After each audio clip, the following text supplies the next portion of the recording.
Welcome to The World This Week, the time when I sit back and let a select group of guests set the world to rights.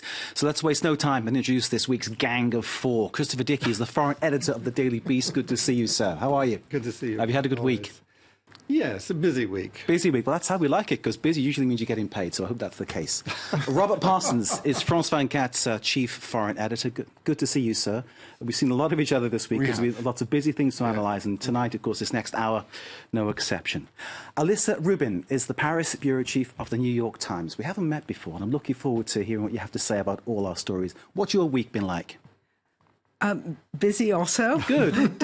We've had a fair amount here in France and then even more everywhere else. That's always good when a journalist says the week's been busy. Anne Baghamary is a journalist at large here in Paris, and I imagine you too have been, well, hard at work.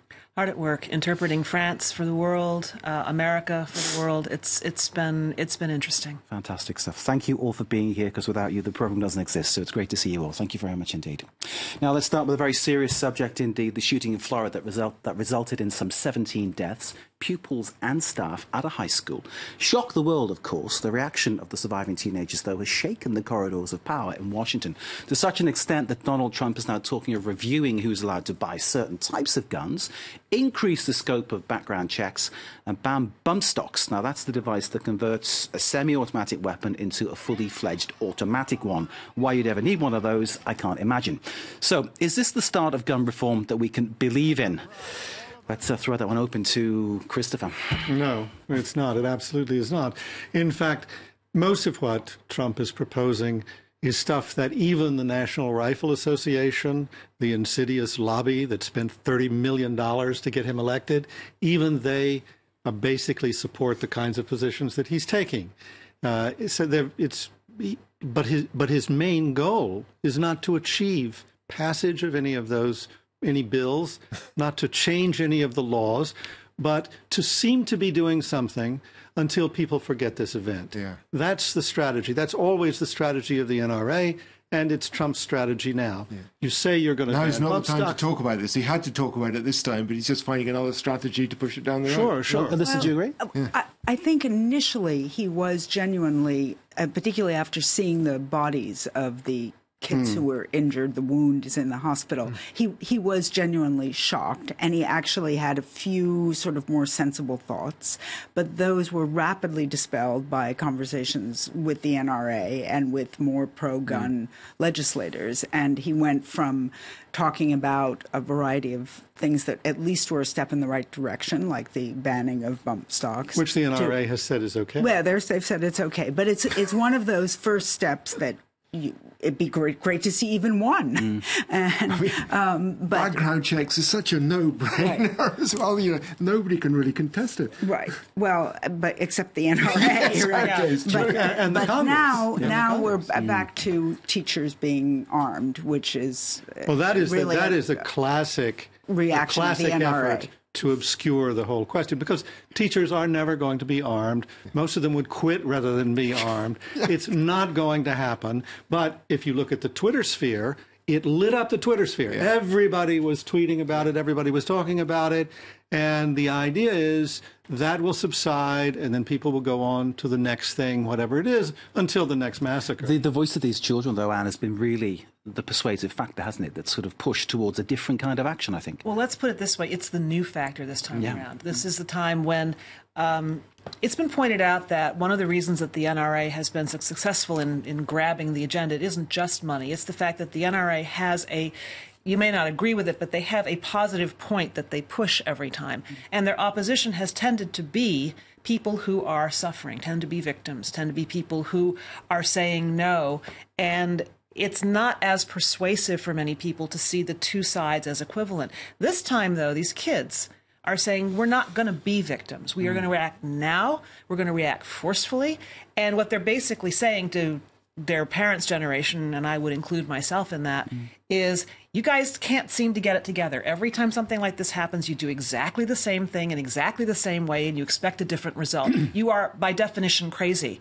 Well, we're not going to do that. We're going to show a different way. We've got the energy. We don't care. Now, will they end up moving the ball down the field? They have a lot of hurdles to get over. including, as we've mentioned, the NRA, which, to be perfectly honest, they probably would love to see teachers armed. You know why? Because their whole purpose in life is to sell more guns. It's to get everybody armed. It's to get everybody armed and to support the gun manufacturers. It's time to stop, in my view, and these kids are doing this now, talking about the money. The kid who put Marco Rubio's back up against the wall and said, will you not take the NRA money? He hit the nail right on the head. It's about money. And the NRA exists to help the gun manufacturers make more. If you arm the teachers in the United States, wow, what a great new market. Why not raise the age of 21? You're going to pick it all up in the, from the teachers. None of that's no, it's not going to happen. That's all bullshit. I mean, it's if I may say, I mean, not you. I need to apologise for the use of the word BS, but I know you won't do it again. But, no. The kids used it. The kids used it, so we can too. We can too. Okay, carry on. Yeah, the kids do it. But the question of sustainability of this momentum that the kids have generated is striking right now.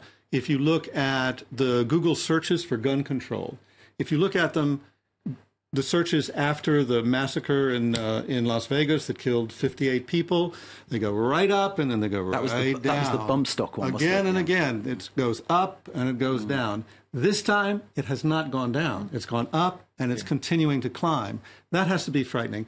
But I think the thing that has to be done now is to take these young people who can vote at age 18. Every American citizen can vote at age 18. High school seniors are almost all 18 years old when they get out of school. They'll be 18 by November. They can vote. In Florida, you can register to vote when you're 16, which means if you register now, you'll be ready to dump Trump in 2020. If there is a massive voter registration of young people and they're mobilized the way they were, for instance, in 2008 to get Obama elected, that will scare the hell out of the people who are basically sucking off the NRA tick. That was one of the other things that astonished me. They were just so articulate. I wasn't expecting that at all. It's a great sign for democracy, isn't it, to sort of think that more kids will be getting registered and getting interested in politics. It happened in the UK during the last election. Obviously, that played a big role. But the meeting that took place, Alyssa, at the White House, Donald Trump with survivors, would you ever have thought he would have actually done that, been up for doing that?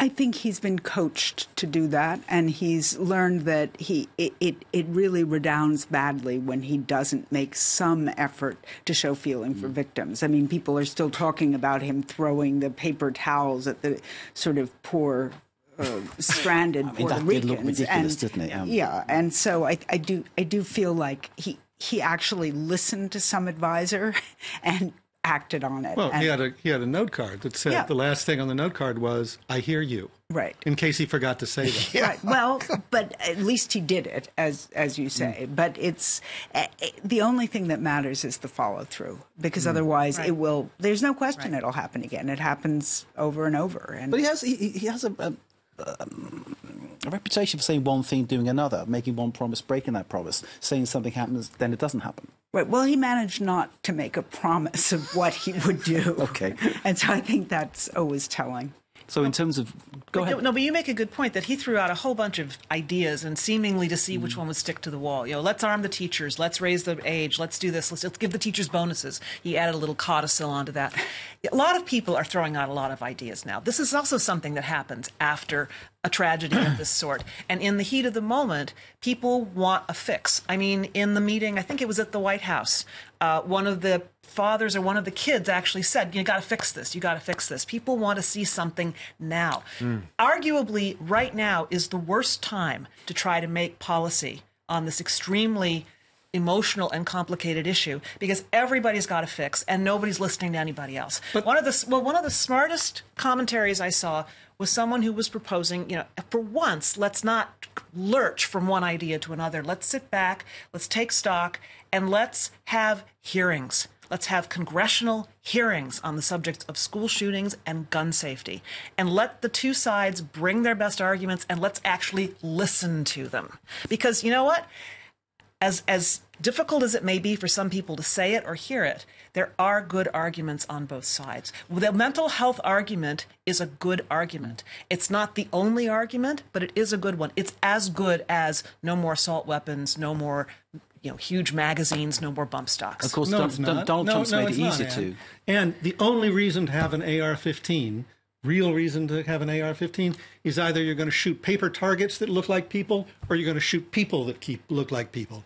AR-15 is not a hunting weapon. It's nothing except a weapon of war. There is no reason to arm the civilian population with AR-15s. I'm not saying take it off the table. I'm saying put that on the table with everything else. I'm saying, if you keep saying, Anne, this is so complicated, let's have hearings, let's talk about it.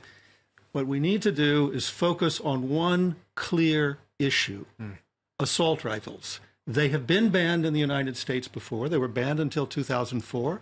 They can do it again. There's no reason not to do that. If you put it into the whole thing where we start arguing endlessly about the nuances of the Second Amendment and the question of whether open carry and closed carry is good, whether you can have a 5-shot magazine or a 30-shot magazine. Yeah, you'll go round and round in circles. You'll go round and round in circles. Well, I'm suggesting democracy, aren't you? That's it. It's a question of giving people a voice, I suppose. But I am. But I think the NRA's take had your quite point. a good voice. Take your point. I think you should run for office, Chris. I think so, too. Well, Is this an announcement? You get 4 votes around here, no problem. I'm going to run in South Carolina. I figure, if Trump can be president of the United States, I can be governor of South Carolina. That would be interesting. Thank you very much indeed. The situation, of course, continues on the issue of gun reform, and we'll keep across all developments for you. Let's move on to our next story this week, and it is an ongoing story, of course. The state of play in Syria. It's very disturbing indeed. Robert Parsons has filled us in on this one already today. The massacre taking place at eastern Ghouta in the Damascus suburbs. The rebel-held enclave has been under constant bombardment this week. Assad's troops and Russian aircraft responsible for that. These images just give you just a very short look at what's been happening and how people are suffering there. The scale of the damage is shocking. Death toll at least over 600. Meanwhile, at the border between Syria and Turkey, another conflict boils over. Turkey's border incursion against the Syrian Kurds is now including pro-Assad fighters. Bashar al-Assad responding to a cry for help from the YPG, that's the other name for the Syrian Kurds, and dispatching his troops to Afrin. The death toll there, sadly, is rising and is expected to continue to rise. And can I just throw it open to you by saying it is a complete humanitarian mess what's going on in Syria. And the depressing thing, and Rob, you were talking to me about this earlier, is that there's really no end in sight. The UN's meeting, at present to try to broker some sort of a ceasefire. But are you optimistic that this is going to happen? No. Something may come out of the UN Security Council meeting today. There may be a resolution that's agreed on if the Russians can somehow persuade the others to accept their terms. But realistically, if an agreement is reached, it's going to be an agreement that's going to be broken very quickly. And what we've seen over the last 5 days and before that months and years is going to continue. Perhaps not the same degree of massacre and slaughter that we've seen over the last 5 days, but the idea of the regime is to grind the opposition fighters inside eastern Ghouta, as in Idlib and elsewhere, into the dust. And until they've achieved that aim, they're not going to stop. And as long as they have the support of Russia and Iran, it's going to be very difficult for anybody else to stop them. Alisa? No, I think that's right. I think there are very different things happening in eastern Ghouta and in Afrin. There's the situation across the north of Syria is one in which you really have a proxy struggle for power, in which you have Russia, Iran backing the Bashar Assad's forces. And then you have the Kurds, who have been rather ambivalent about which side they're on, but they're certainly against Turkey. So they're sort of right now working with Assad's forces, but Assad's forces themselves are a little bit flickering from one loyalty to another. So it's a proxy war in which people are changing sides in an already very confused situation. And I was just in much further eastern Syria recently, and they're very worried about the Afrin effect moving towards them and even into Iraq, because this is an area without a border. I was able to drive over the border without any trouble, with no passport, no visa, nothing. We've seen another complication in that area that you've just been talking about, because whereas in Afrin you see the regime forces and the Kurds, the YPG, fighting together against the Turks, the eastern part of Syria, you Right. see exactly the opposite happening with the YPG as part of the Syrian Democratic Forces, together with the coalition, fighting against the regime. Right. And also, well, especially fighting, supposedly cleaning up ISIS, but it's a little unclear. There doesn't seem to be much ISIS It's that left phrase, there. cleaning up, which is very chilling, isn't it? Right. Well, it is, especially because they seem to have everybody gathered. All the survivors of Raqqa are in these camps, which are sort of almost like little cities of Islamic State people who say they are things like cooks, but it seems unlikely they had hundreds of cooks or hundreds of sweepers. Indeed, the situation now, obviously, it's difficult to see an actual solution coming up out of, well, the next few days, the next few weeks, something that would just continue. Days, weeks, months, years. I don't see any solution for a very long time. Turkey's position, because Alyssa was mentioning about the border being, I think the word people use is porous, isn't it? Right. Basically, it doesn't exist. But Turkey's position, I mean, talk about ambivalence and talk about what Turkey's done, going over the border, let's say it is a border, into Syria, it's an invasion, isn't it? Well, yes, but Turkey's position has always been pretty clear. It's the surround that's been a little foggy. Turkey's position is that the YPG is an extension of the PKK. Technically, the YPG denies that, but they fly banners of the leader of the PKK. They clearly are part of the PKK.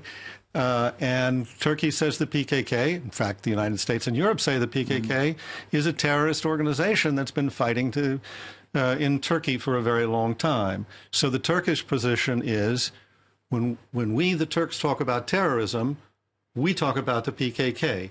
You can talk about ISIS, you can talk about Islamic terrorists, you can talk about all that, but our big concern is the PKK. That has been the position of the Turkish government consistently throughout the Syrian war. I need to pause you. We can come back to this in part two, but in a very short break. These people want to talk about everything. Short break, back in a moment.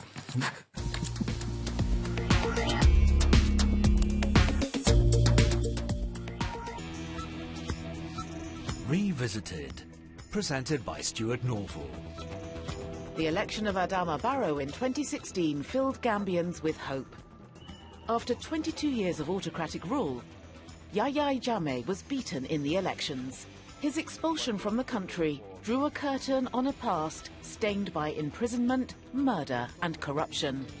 But will the new Gambia promised by the president live up to expectations? Revisited on France 24 and France24.com. French Connections, presented by Florence Villemino. They're known for their cuisine and saying hello with a kiss. They only work 35 hours per week, when they're not on strike, that is. How true are these cliches about France? Every week, Florence Villemino tears apart stereotypes. Join us for insight into French culture and current events to understand what makes the French so unique. French Connections on France 24 and France24.com. Welcome back. You're watching live from Paris. The second part of The World This Week is coming up after the world headlines. 6 days at eastern Ghouta under constant bombardment by Assad's forces and the Russians. The Security Council of the UN is meeting at this precise moment in time. We're expecting a vote over the next 2 hours. We'll bring you the result of that as we get it.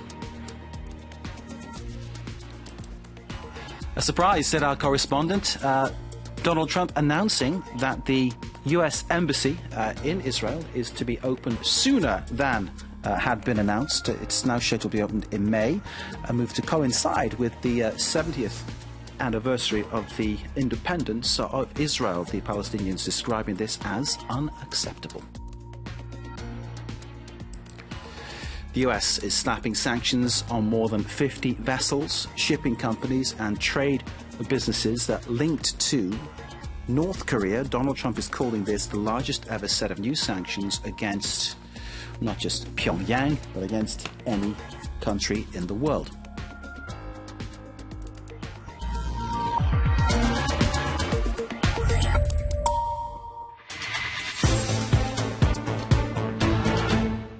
Part two of The World This Week. Our gang of four ready to get their teeth into all the big issues that have unfolded over the past 7 days. They are Christopher Dickey, foreign editor of the Daily Beast. Good to see you, sir. Robert Parsons, France 24's chief foreign editor. Alyssa Rubin is the Paris bureau chief of the New York Times. Thanks for being with us. And Anne Bagameri, journalist at large here in Paris. Thank you for joining us. We were talking before the break about the situation in Syria. Christopher, you're about to make a point when I cut you off in your prime. And see, I lost the point. I was about to make a point. Actually, Rob was about to make a point. Go ahead, Rob. Go ahead then, Rob. No, what I was going to say is, though I agree with the drift of what Christopher was saying, it's not strictly true to say that Turkey's position in Syria has remained unchanged over the last 7 years. Their position on Assad has flip-flopped backwards and forwards, and their position on the Kurds has changed as well. At one point, they were negotiating with the Kurds, specifically with the PKK.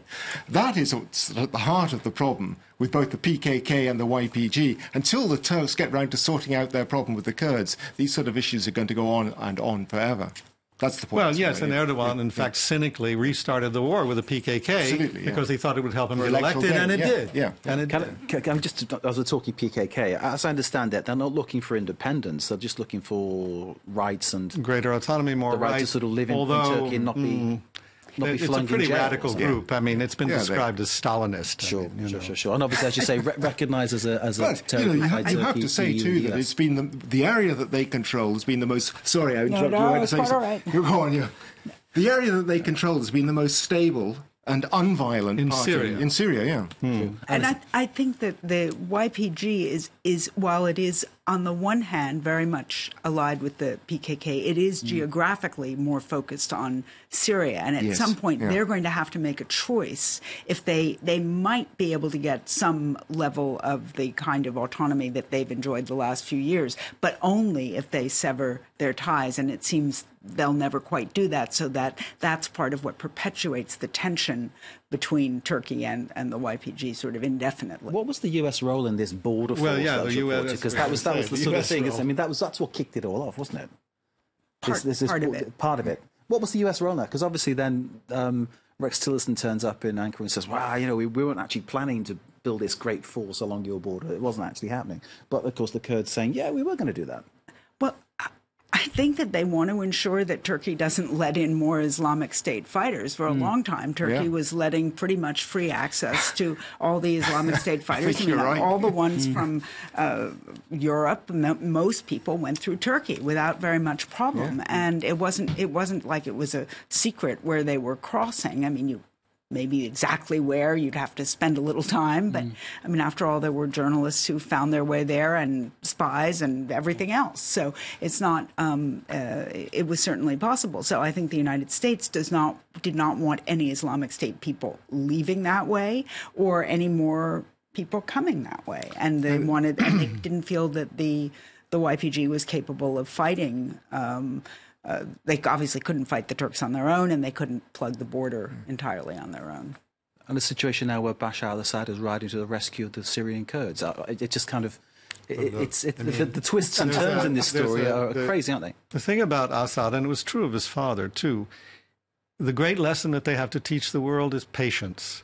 They basically wait.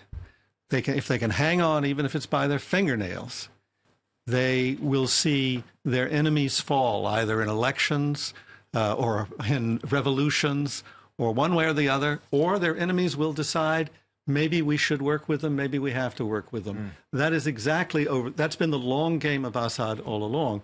That's why early in the revolution, when it was a popular revolution and people were actually going into the streets, braving the guns without having anything to fight back with, what did he do? He released all the Islamist political prisoners from prison. Why did he do that? So that he could say, it's me or the Islamists. It's me or al-Qaeda. Yeah. That was the game from the beginning, and it has continued to be the game. And the Russians bought into that absolutely 100%. Not philosophically, not even politically, cynically, because they knew that would be a way to keep Assad in power. He's incredibly patient. He knows if he hangs on long enough, he'll be the only game left in town. Yeah. And the more you describe the chaos in the entire country, the more you confirm that analysis. Indeed. And the Kurds in Afrin have no choice. It's the only deal they're being offered. The Americans aren't going to help them in Afrin. Even in places like Manbij, even in the area where you are, a lot of the administration, the actual bureaucratic administration, the schools funding for bureaucrats, that kind of thing, has been taken over by the regime. It isn't actually the YPG that's running the bureaucratic infrastructure to the extent that it's left in a lot of those places. And in fact, they've even said that in reference to France, France said that they wanted French Islamic State prisoners to be vetted in Syria and tried in Syria in case they had done crimes there. And they claimed they would indeed be able to do that because there was a judiciary of some sort. Well, whose judiciary was it? It was the regime's. Yeah. Well, and there's a pretty sordid record of American collusion with Assad over the years. I mean, during the height of the rendition program back in the late 90s, and especially after 9/11, there were any number of people who were captured by the CIA or allied U.S. groups and turned over to the Syrians for the kind ministrations of the Syrian interrogators, which Amnesty has written about endlessly. It's absolutely horrible.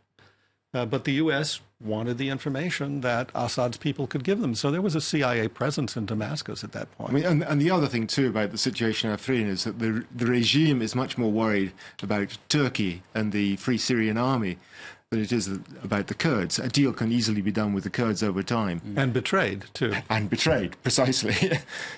Expediency. But the last thing they want is the Free Syrian Army getting into Afrin. And they don't want the Turks to go in and occupy a large portion of their Syria. country. Yeah. So that's thoroughly depressing on the border. And it's even more depressing, as you've been telling us, the situation in that Damascus suburb. Yeah. And no solution likely? No, do we think so, no. this time tomorrow or in the next few hours we'll be talking about the UN finding some sort of a ceasefire? Do you think it'll happen? No.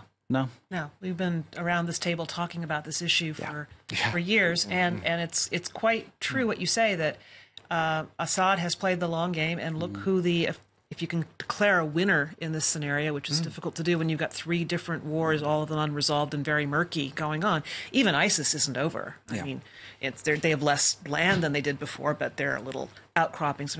Assad seems to be the winner. The survivor. The survivor. Well, to survive is to win. Is the real winner Vladimir Putin? I don't know. We'll see about that. This was a risk for Putin, and Assad is not the best ally to have. No, I agree. Well, and they're still in there, and they would have been nice for them, I think, if they could have gone in, gotten a decisive win, and gotten their folks out. It was interesting. Putin was in Syria in December, claiming it's all over. We've won. We're getting out. Yeah, well, now he's sent in his top shot, his best fighters ever.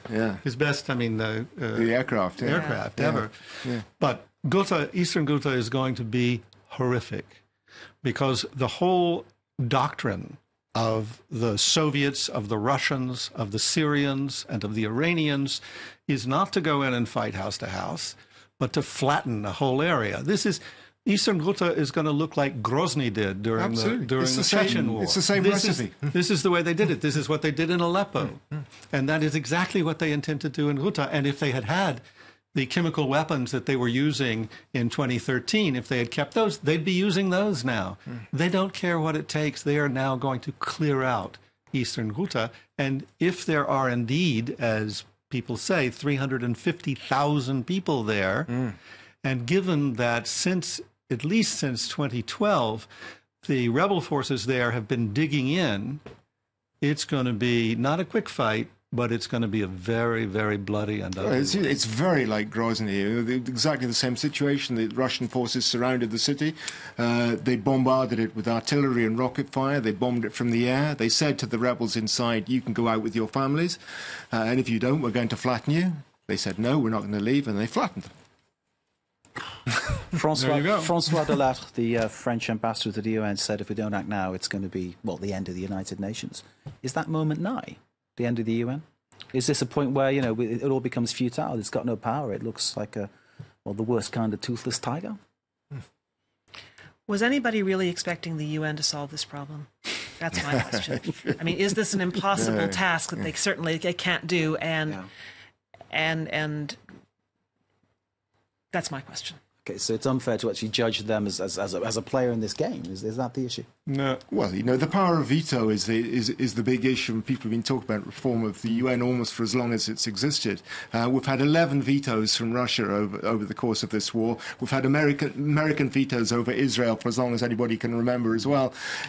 And the UN looks powerless. But at the moment, we don't have anything as an alternative to replace it.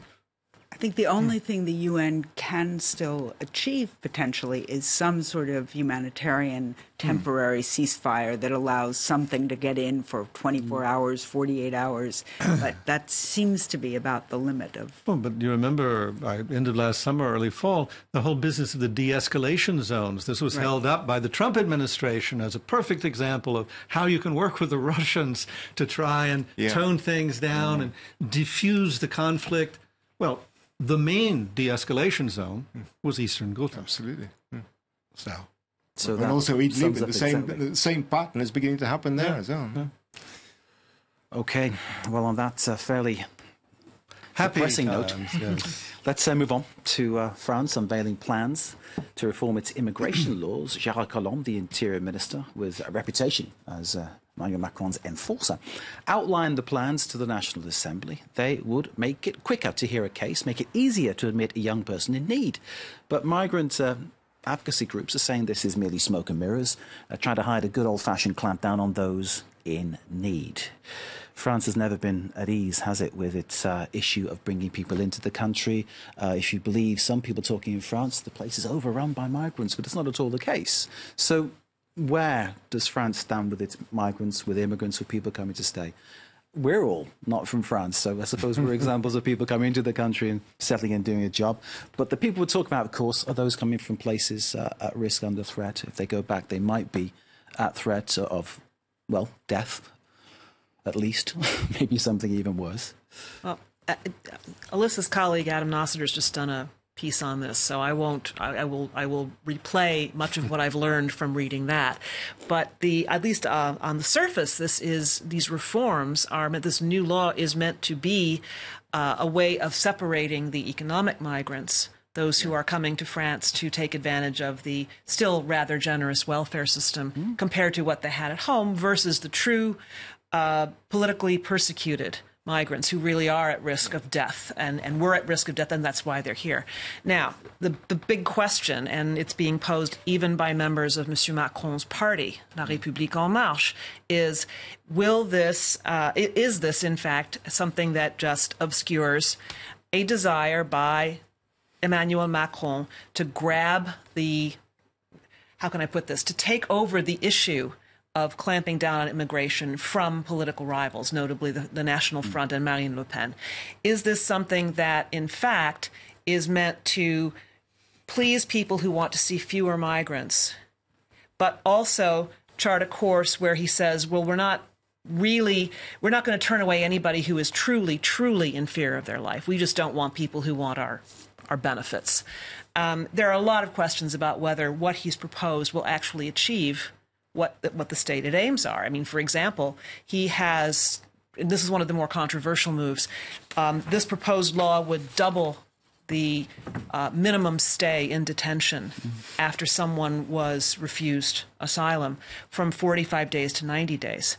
And that is thought to, this is a terrible way to put it, but improve the quality of the deportations, to make sure that people get deported under the conditions that will really get them out of the country, keep them out of the country. Well, it's a great idea, except that back in 2011, the Sarkozy government did something the same thing. The maximum limit in the detention was 30 days. They increased it to 45, and the number of deportations actually went down. So more people actually stayed in the country. So that time frame actually served to help keep people in the country. So that's just one element of this rather many-headed hydra of a plan, and already there's evidence that it's not going to achieve what it was set out to do. So the question really then does become, what is it designed to do? Alyssa? I think Anne covered it very well, except that one point to add is a lot of people are coming not for the benefits per se. They get plush benefits in many other countries, including in some of the Scandinavian countries and even Germany, but because there are more jobs here. If they're coming from sub-Saharan Africa, they're eager to do any kind of work. In fact, work that often the French don't want to do, or jobs the French don't want to do. And so that is their reason for coming. But they are seen, they add to the numbers of people who arguably don't look like they're French to French people. And they also, many of them are obviously of color, but they also add to the impression of there being more and more foreigners. Now, in fact, I don't think that that's particularly true. There hasn't been anything like the vast influx in Germany. It's really or in Italy. Or the figures Italy. don't compare. It is thousands, but it's 19,000, 20,000. It's not a million people, and that's a very big difference. Yeah. And that would seem to support the impression that this is mainly a political move. It's to grab the issue rather than to actually effect change in France's immigration. But there will be changes. But the main goal is to say you don't have to vote National Front in order to get tough on immigration. The problem in France, as you're saying, it's not that there are huge numbers. The problem is with people who are French, but who are second and third generation children of immigrants who haven't been assimilated in French society, who are still excluded from French society, despite all the nominal equality and fraternity and freedom that you have. And that is the medium and long-term problem. And I think there is a concern that if you continue to let in a large number of economic migrants, even if they're taking these jobs initially, once you have the second generation and the third generation, how is France going to assimilate those people, integrate them into the society? On paper, nobody does it better than France. You have, the idea is you learn French, you take a few tests, you live here a certain amount of time, and you are French, and they don't even recognize legally your color. There's no census in France, as we all know, but maybe the viewers don't. There's no census in France that keeps track of color, of religion, of all the things that we have so many numbers about in the United States. Those don't exist in France because everybody is equal. But the fact is, if you come from what they call the 9-3, the 93rd postal district, you're starting as a loser right there. If your name is Mohammed and you come from there, you're even worse off. And if you show up for an interview and you're black, you're even worse off. Yeah. And everybody knows that, and they haven't been able to resolve it. But you can't blame Macron for trying to find a solution to the problem. 63% of French people say they have a problem with migration. Now, there were 100,000 asylum seekers in France last year. That's nothing by comparison with Germany, I agree. But it's still, as far as French people are concerned, the perceived problem exists. If you're Macron and you're watching what's happened over the last couple of years in Germany, you're going to want to do something about it because you're fearing that you're going to be out of a job if you don't. So and as I was saying, the electoral impulse is clearly there. He's got to do something. Sure. And at the same time, just to add one other thing, I found interesting, not very long ago, Macron was in Ghana, and I listened to the Ghanaian president making exactly the same points that Macron was making, saying, we don't want people to leave Ghana. We need them here. What we need is inward investment into Ghana to make the success of our economy. That, I think, is probably the direction he would most like to go. There is absolutely no sign, unfortunately, that anybody wants to invest on a sufficient scale to make that work. Let me move us on to our final topic, because we have no time for it at all, but we're going to snatch the time to do it. It's about doping at the Winter Olympics, which disappointed me because I wanted sports stars to be clean and obviously to have a good reputation. And the thing that I want to ask you before we move on has been the famous case, of course, is the Russian curler who gets done for doping, taking meldonium, the same substance.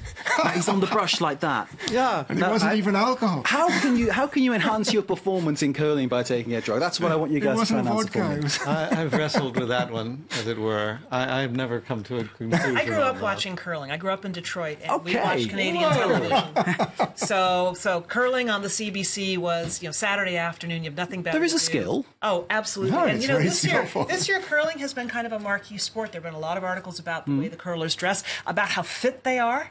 You'd think this would be kind of a bowling body that you would have to have, because this is all you. No, they're actually quite buff and quite fit. So the brush is good. So a few steroids might help. So now that curling is, if you like, a marquee sport, a real sport with cool uniforms and buff, maybe there's a calendar in the works. Naturally, you're going to have doping. Of course. And you look at, well, there's two things. The stakes are much you look higher. You look at him and his wife. I didn't look at them until they were having to give back their bronze medal, but you look at them and they're incredibly attractive. They're a beautiful couple. Of course, they're going to be stars, curling stars. Who'd have thought? But too bad they couldn't do it without drugs. Yeah. But the other problem, of course, is that they're Russians. And the Russians are under incredibly close scrutiny. And they also, clearly at Sochi, pulled out all the stops in order to drug anybody and everybody in order to win as many medals as possible. And they're paying for it this time. So can sports stars be clean? That's the question. I'm looking around. I'm getting no responses, but, I think we've come to the point where... I think you were looking for an upbeat topic to end on. I think you failed. My I'm nephew's sorry. a It's hard sports to star. He's do. clean. But, we can be just as depressing about this as we can be about Syria and guns and what was the other topic we discussed? Oh, yes, Immigration as yeah, well. Sorry. But also the drug issue has become so complicated. It makes even Syria look simple. It's caffeine, for instance. They don't know what to do about caffeine. Caffeine is stronger than a lot of the banned drugs. But are they going to tell people they can't have coffee? You take a cold cure, that can get you disqualified as well, a cold cure. We will leave you to consider the doping subject. Media Watch is coming up next.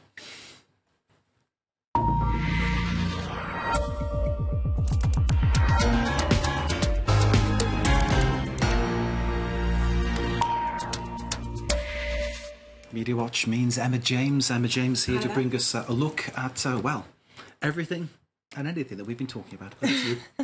Yes, indeed. Well, starting with the online debate about gun control. It's been going on, obviously, since that shooting in Florida, and it's showing no signs of abating, largely, of course, because of what the US president is now proposing. A lot of people seem to think that he is still very much being controlled by the National Rifle Association, including the cartoonist Michael de Adder. This is his take on the situation. You've got Donald Trump saying, yes, master, and Wayne LaPierre, the head of the NRA, saying, don't give in to the temptations from the anti-gun elites.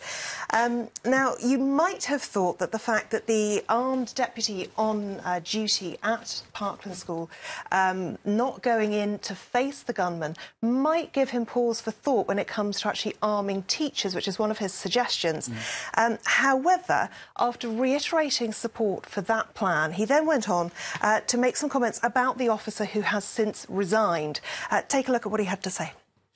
He didn't have the courage or something happened, but he certainly did a poor job. There's no question about that. He was there for 5 minutes. For 5 minutes. They didn't react properly under pressure, or they were cowards.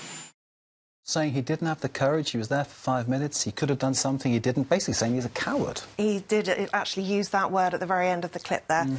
Yes, the word coward came into it. It does seem a little harsh because I don't think any of us know how we would act in that situation. Now, it does, a lot of people sharing this particular phrase. It's been accredited here to Wayne LaPierre. I'm sure he wasn't the first person to say it. The only thing that stops a bad guy with a gun is a good guy with a gun. And lots of people online really believe that this example in Florida is proof positive, if you like, that that's just not the case, that you have to be more realistic about this. This gentleman says a trained good guy with a gun wanted no piece of a madman with an AR-15. But you expect 10th grade biology teacher Mr. O'Shaughnessy, who took a weekend gun class, to handle his business. And it is a very, very tricky subject. Even conservatives, John Ziegler, very much a Trump-critical conservative, it has to be said, says, as the husband of a gun-owning wife who is a public school teacher, Trump's rant about the magic of arming teachers, which he used to be against, is freaking delusional. Lots of the gun lobby, though, point towards this particular gentleman. You may remember the church shooting in Texas, where the gunman, having carried out his shooting, was then hit by this gentleman, who was wielding an AR-15, one of the rifles that we've heard so much about. But it's worth pointing out that where teachers are already furnished with guns, as in this school in Texas, Argyle High School, they are actually packing, as it says in this article, handguns. And a teaching assistant is quoted here as saying, hopefully it will make them think twice. But if you think about the reality of actually being accurate enough with a handgun to take out somebody who's carrying an AR-15, you do start to see the real problems. And then lots of teachers reacting to this one too. As a teacher, I knocked myself out headbutting a ceiling pretending to be a particle, star jumping off a desk. He set his arm on fire, he's burned his ear listening if gas was coming out of a Bunsen. And he says at the bottom there, please don't give me a gun.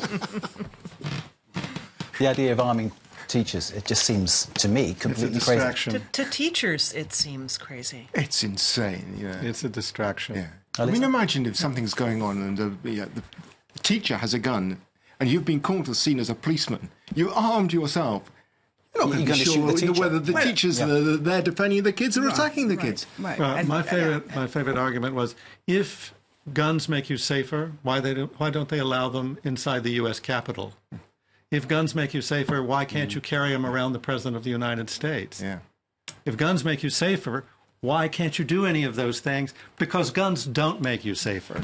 And AR-15s really don't make you safer.